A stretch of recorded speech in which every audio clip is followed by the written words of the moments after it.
If you saw last week's video, we talked about Chino Hills and the campground here that we stayed at, and what an experience that was.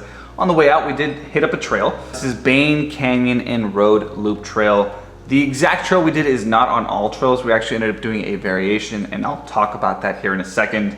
Let's cover the trail details, how to get there, and then I'll go into all the explanation and things you should know. This Bane Canyon Loop and Road Trail, we clocked it in exactly at 3 miles, slightly under 500 feet elevation, and it is a loop. Getting here, you're gonna be off Telegraph Canyon Road. Right here, there is a little parking lot. You'll see it on all trails.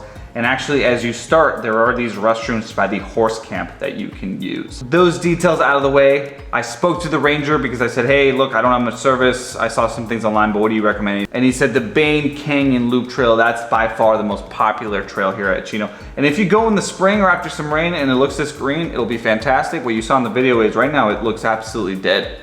So, I'll be back at a different point in the year. If you look on all trails, you have like Bane Canyon Loop, and you also have a shorter version of this. That's the Bane Canyon Short Loop Trail, which is the upper half. So we did the bottom half, this is the upper half. Then you also have the Bane Ridge Trail to Pomona, also the trail to Sidewinder. So again, you could do a lot off this Bane Ridge Trail. But I wanna focus here on the Bane Canyon Loop Trail because this is literally what we cut in half. So this is right by the main road. We actually start on the other side because down here is where the campground is.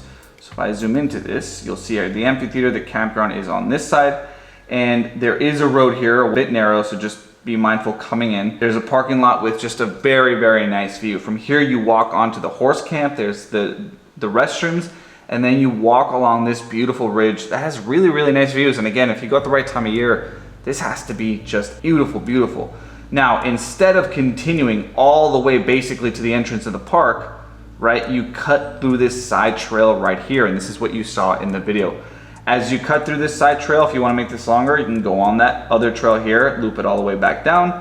We didn't do that, we looped it onto this, and what happens here is that you're walking parallel to the road up until this point, and then you join the actual paved road. You can either take this little trail back or just continue your way. You pass a different parking lot and then slightly uphill to get back to these. It's a pretty small parking lot, but the parking lot's there nonetheless. Now let's get into those trail details. Things you should know, pieces of this, especially on the upper ridge here, they are slightly overgrown, so make sure you're wearing pants or something long sleeve. There's some part there where you even have some thorns, like these flowers that have thorns in them. It hurt a little bit, so just make sure, again, you're not out in like a bra or a tank top. You're gonna get cut up. Bikes, be mindful of bikes. I saw a lot of mountain bikers out here. The dead grass, as I mentioned, if you go in the spring, I'm sure this is beautiful, or after some rain. Right now, screams post-summer dryness. The power lines. So yeah, as you walk to this little side trail here, right, you pass some power lines and you hear the crickling of the electricity. You know, when you're out hiking and you're walking underneath power lines, it's not the most exciting or the most beautiful.